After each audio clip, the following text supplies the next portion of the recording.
Je m'appelle Henri Maisonnier, je suis radiologue et je travaille dans deux hôpitaux différents. Et je suis chargé en ce moment de détecter les personnes qui ont une pneumopathie à Covid-19.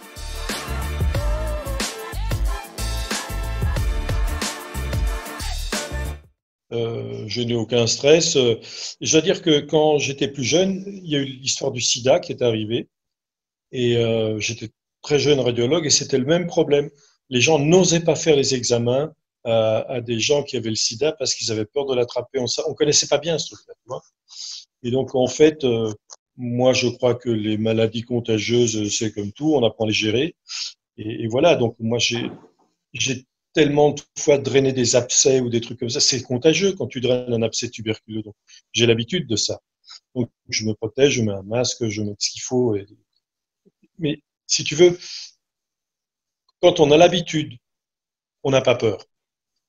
Par contre, ce que j'ai remarqué, c'est que pas mal de mes collègues, avec tout ce buzz médiatique, ils prennent peur, quoi.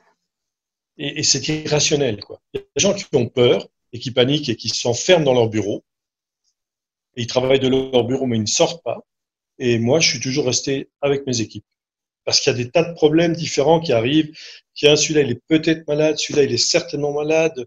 Qu'est-ce qu'on fait? Comment? Et donc, il faut toujours donner des ordres. Et ça rassure le personnel quand tu es là avec eux. Or, j'ai vu que, je dirais grosso modo, la moitié de mes collègues se planquent parce qu'ils ont peur. Et je suis convaincu qu'à la fin de l'histoire, il y aura 60 ou 70% de la population qui aura fait cette maladie. C'est comme ça qu'elle va s'arrêter, comme toutes les maladies, comme les grippes, etc. Le problème, si tu veux, le problème de cette crise, c'est que ça tue essentiellement des vieilles personnes. Ça tue des jeunes aussi, hein, je ne dis pas le contraire. Mais la grippe aussi, elle tue des jeunes. Et on dit que par an, il y a 2 600 000 personnes qui meurent de maladies virales pulmonaires à travers le monde. Là, on est à 50 ou 60 000 morts. Ça n'a rien à voir avec les 2 600 000. Donc, c'est quelque chose qui existe et qui a toujours existé, qui existera toujours. Et on en a fait un buzz et ça fait paniquer les gens. Il y a trop d'informations. Et finalement, on arrive à des situations où, en tout cas ici à Bruxelles, il y a des infirmiers, des jeunes infirmiers qui ont été mis à la porte de leur colocation parce que les autres colocataires avaient peur que l'infirmier revienne de l'hôpital. Effectivement, c'est un infirmier qui travaille à l'USI et qui tourne des gens qui ont Covid, etc. Il s'est retrouvé à la porte. Et ça, c'est probablement le buzz médiatique. Et j'ai vu des gens qui parlaient avec assurance de cette maladie. Et puis, quand tu grattes un peu, tu t'aperçois que c'est un homme d'affaires suisse qui n'est absolument pas un infectiologue, qui n'est pas un professionnel, qui n'y connaît rien, mais avec un aplomb, il te raconte des histoires qui font peur. Et au fur et à mesure de leur discours, à ces illuminés, tu t'aperçois qu'ils disent des bêtises et que ce pas des professionnels. Mais bon, voilà. Donc, il y a la peur à l'hôpital, moi, je ne la sens pas. Quand tu es avec tes équipes, en général, ils sont tous là. J'ai vu la peur chez certains médecins qui se planquaient. Euh, la chose qui me choque le plus, je te l'ai dit, c'est renvoyer des gens malades chez eux. C'est idiot. Ok.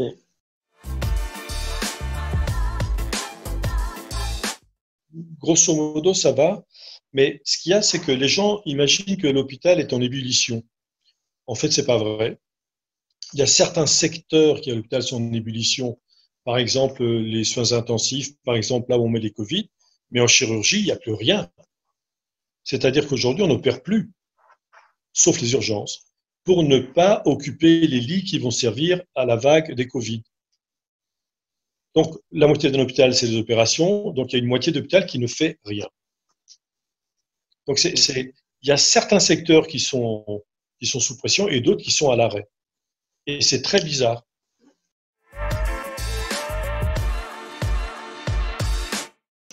Euh, ça m'a choqué parce que après l'épidémie de H1N1, tous les pays avaient décidé de faire un stock de masques. Et puis on a appris en Belgique qu'ils n'ont pas renouvelé ce stock et qu'ils l'ont même brûlé parce qu'il était périmé. Et moi, je me suis demandé, mais pourquoi on n'a pas donné ces masques à l'hôpital avant qu'ils soient périmés et remettre des nouveaux masques dedans, donc faire un tampon, quoi. Ils n'ont pas fait ça. Donc, ils ont réagi comme s'il n'y aurait plus jamais eu d'épidémie. Et là, c'est compliqué. Alors, donc, on a manqué de masques à tel point qu'au début, à moi, on m'a demandé de ne pas mettre de masque alors qu'il y avait juste une porte de séparation entre moi et les malades. Hein. Une porte qu'on ouvre et qu'on ferme, quoi. J'ai trouvé ça idiot, mais il n'y avait pas de masque. Et bon, maintenant, ça commence à venir, mais on sent bien que les gens qui ont géré ces stocks l'ont pas bien fait. Voilà. Et disons, on a reçu aussi au début des tas de mails nous demandant de faire des choses. Et le soir, on avait un deuxième mail qui disait de faire l'inverse. Donc, on a senti que nos instances dirigeantes étaient un peu perdues et ça partait dans tous les sens. Et finalement, les hôpitaux ont géré eux-mêmes finalement comment on fallait faire. Donc, c'est un infecté, l'infecté on le met à part, on a fait des circuits à part, on a dédié des machines pour eux, etc. Donc, c'était plutôt des réponses locales. Ce qui arrivait du ministère de la Santé, en tout cas en Belgique, c'était relativement nul. Et ça partait dans tous les sens. On recevait tellement de mails, à la fin, je ne les lisais plus, quoi. Donc, on a fait des choses de bon sens à l'hôpital. Voilà. On a isolé les malades, on a fait un circuit pour les malades, on a séparé les cancéreux des malades. Donc, si tu veux, il y a par exemple 2 scanners. Il y a un scanner qui est dédié au Covid et un scanner qui est dédié aux autres malades. Et on essaie de bien séparer les deux. Voilà. Et puis à chaque fois, on désinfecte, évidemment. Hein. Mais là aussi, l'histoire du gel hydroalcoolique, il n'y en a pas assez. Alors, je ne sais pas si tu sais, mais en France, on est des gros producteurs de vin. Le vin, c'est de l'éthanol. C'est la base du gel, quoi. Hein. Eh ben, on en a pas. Donc, maintenant, c'est revenu, mais les gens, quand ils vont en pharmacie pour en acheter, et c'est la principale barrière, c'est se laver les mains, donc se désinfecter les mains. C'est la chose la plus efficace pour éviter de tomber malade, plus que le masque. Parce qu'il faut savoir qu'on se touche le visage à peu près 1 ou 2 fois par minute, quoi. Donc ta main touche quelque chose qui est infecté, tu prends du virus, tu touches ton visage, et tu as mis le visage, tu as amené le virus près de ton visage et il rentre. C'est comme ça qu'on s'infecte. Et les gens veulent bien se désinfecter, ils vont à la pharmacie, il n'y a pas de gel. Voilà. Il y en a à l'hôpital, par contre. Là, on n'a jamais eu trop de problèmes avec ça. On a eu des problèmes avec les masques et on a eu de gros problèmes avec les blouses que tu mets à chaque fois que tu reçois un patient. Tu mets une blouse sur toi que tu jettes après et à chaque fois qu'il y en a un nouveau, tu remets une blouse, quoi. Ces blouses en papier, il n'y en a pas assez.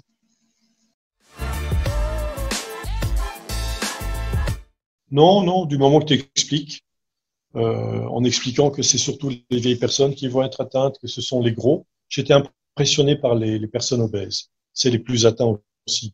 Donc moi, j'ai trouvé que les gens les plus malades étaient les gros, les obèses. Et je pense qu'aux États-Unis, ça va faire mal parce qu'il y a 1/3 de la population, on dit, elle est obèse. Et en plus, ils ont un système de santé qui ne s'adresse pas à tout le monde. Donc je pense qu'aux États-Unis, il y aura beaucoup plus de morts que chez nous à cause de ça. Mais à partir du moment où tu expliques à tes équipes qu'est-ce que c'est comme maladie, quel est le risque, etc., comment faut se protéger, ils acceptent. Mais tu étais comme le capitaine d'un bateau, tu dois être là, quoi. Et mes collègues qui donnaient des ordres à distance, enfermés dans leur bureau, j'ai trouvé que c'était assez nul. Il y a des moments où j'étais seul avec les équipes sur 2 machines. Et mon autre collègue n'était pas là. Mais physiquement, il était à l'hôpital, quoi, mais pas là où il devait être. Les gens se protègent en disant oui, il faut du confinement, il faut une distance sociale. Oui, mais enfin bon, t'es là, tu t'occupes des malades, il faut quand même faire quelque chose, quoi. Tu peux pas t'occuper des malades quand tu es ailleurs, quoi. Hein. Donc voilà. Grosso modo, les équipes te suivent à partir du moment où tu les rassures et tu dis ce qu'il faut faire. J'ai jamais vu quelqu'un partir. Je pense que, en tout cas en Belgique, on arrive sur Bruxelles a une forme de plateau. C'est-à-dire que j'ai même le sentiment qu'il y a moins de malades qui rentrent par rapport à il y a une semaine. Donc je crois qu'on est dans le pic ici. Je pense que dans un mois, ça va être très faible. Il y aura de moins en moins de gens. Donc à mon avis, début mai, ça doit se lever gentiment. Mais ce qu'on a tous remarqué, ça nous a un peu choqué d'ailleurs, c'est que les malades habituels, les infarctus, les AVC, enfin des choses qui, tu as une paralysie, tu vas à l'hôpital, et ben les gens ne viennent plus. Mais ils l'ont quand même fait comme d'habitude, quoi. Je veux dire, il y a autant d'infarctus et d'AVC, quoi. Et ben il y aura, je pense, un effet rebound. On aura tous ces gens qui vont arriver après.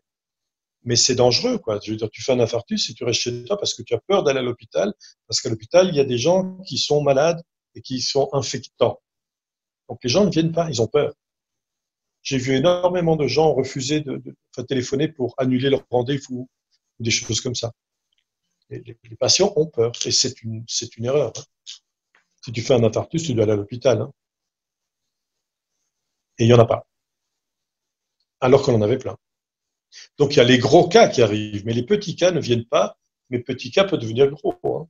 Donc je pense qu'il y aura pas mal de décès par la crainte d'aller à l'hôpital pour se faire soigner pour autre chose qu'un Covid. Je, je m'avance un peu, mais je suis à peu près certain. Et donc ça, je pense que ça va, toute cette vague non infectante, mais cette vague quand même de malades, va arriver fin mai ou mi-mai, par là, quand le Covid sera passé. Et alors, à l'hôpital, on pense que la situation sera normalisée vers septembre. Donc, en septembre, on travaillerait comme en septembre il y a un an.